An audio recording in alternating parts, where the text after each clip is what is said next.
Gather round, folks, and I'll tell you a tale of a guy and a couple of his friends that had an idea.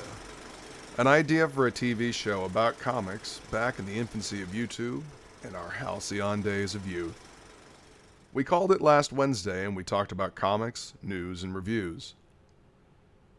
This was long before monetization was a thing. I mean, hell, this was long before there were ads on YouTube.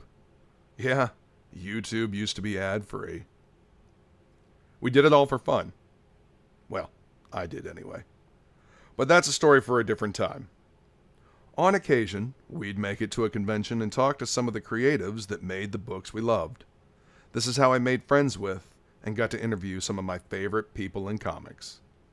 Speaking of which, prepare for incoming time capsule in 3, 2, 1.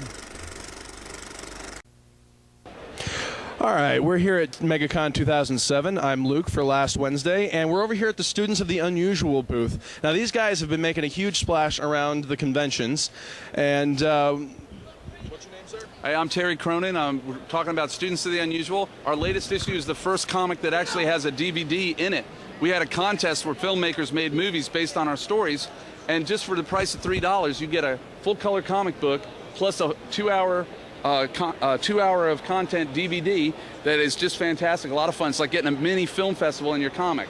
So it's real exciting. We're getting a lot of notoriety over this. It's a lot of fun. I call it a horror adventure series. So you follow the characters through a bunch of adventures. There are monsters, there are a lot of things, and it has a real decidedly Florida bend. A lot of the myths and legends of Florida take place in this comic. So it's really good. But the thing that I wanted to tell you is we have a new contest. Because we did so well with the DVD contest, now we're having a music contest. And we have a comic book that features a sort of a rock and roll character called Recalcitrant Jones and the Deadbeats, and he's coming back for the next issue. So we want to get people who make music to send us a song based on our stories, and the winning song will win $500, but we're going to include the best songs in a CD in our next book. So you get a music album in your comic book. Now, see, everybody that wants to put out a comic on their own, you should take note of these guys. They're doing it right. This is all guerrilla. I mean, they got T-shirts, they've got a great-looking booth, they've got posters. They're doing it up right here at MegaCon. Thank you so much for your time. I really appreciate it. Good luck with everything you guys are doing. Keep up the good work. Definitely. I'm Chuck Dixon or whatever. Hi, I'm Chuck Dixon, and you are watching. We've got a repeat interview with Mr. Mike Carey. He's got more to say. What's going on with you, Mike?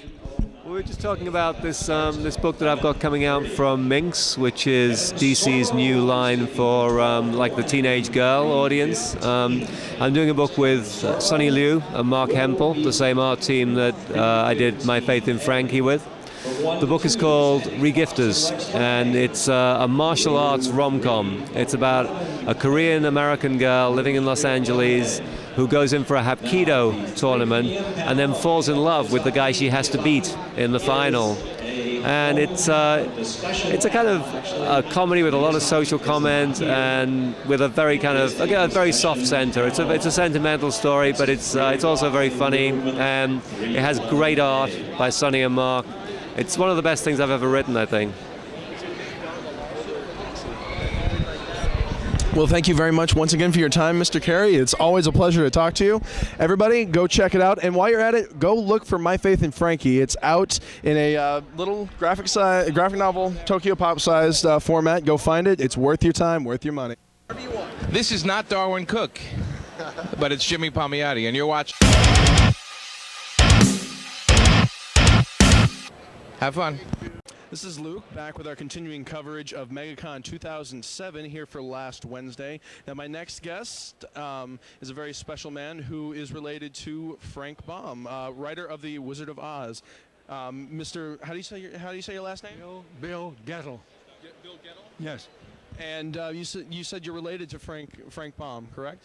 I'm a second cousin to Frank Baum, and I'm also a nephew to the original Auntie, the woman that encouraged Frank to write his books. Excellent, excellent. And what's your favorite Wizard of Oz book? I think I have to go with the public, The Wizard of Oz. Excellent, of course. It's a great one. And how's your con experience going for you? How are you liking just MegaCon in general? I'm loving it, as well as the people are enjoying having me here. Excellent. What's been your favorite part about it so far? I haven't really broken away from this corner, but I've seen a lot of the characters. Some of them, I don't know if they're really dressed in costume or not. Some of them aren't. They're just walking around how they normally do in civilian clothes. Do you do very many conventions, or is this your first one? No, I've done the extravaganza and have been invited to several other, but I don't do much traveling anymore. Okay. And where are you based out of? DeLand, Florida. Oh, excellent. We're from St. Augustine. Wonderful. So is this your first book, or? First and last. But it's been fun. It's been stories about Auntie M. She, in real life, was a character.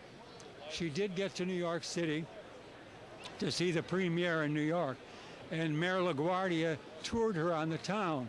And after a farm girl seeing all the big buildings and the Statue of Liberty, he asked her how she enjoyed New York. She said she was shocked to see the number of bad women walking with good dogs. That's quite a statement. So this is your book, Oz Kids and Auntie M. Everybody should go pick it up. Thank you so much, Bill. I really appreciate all of your time, and I hope that you have a wonderful con experience. And thank you for your time also. Not a problem. We'll be right back with more coverage of MegaCon 2007 here on last Wednesday.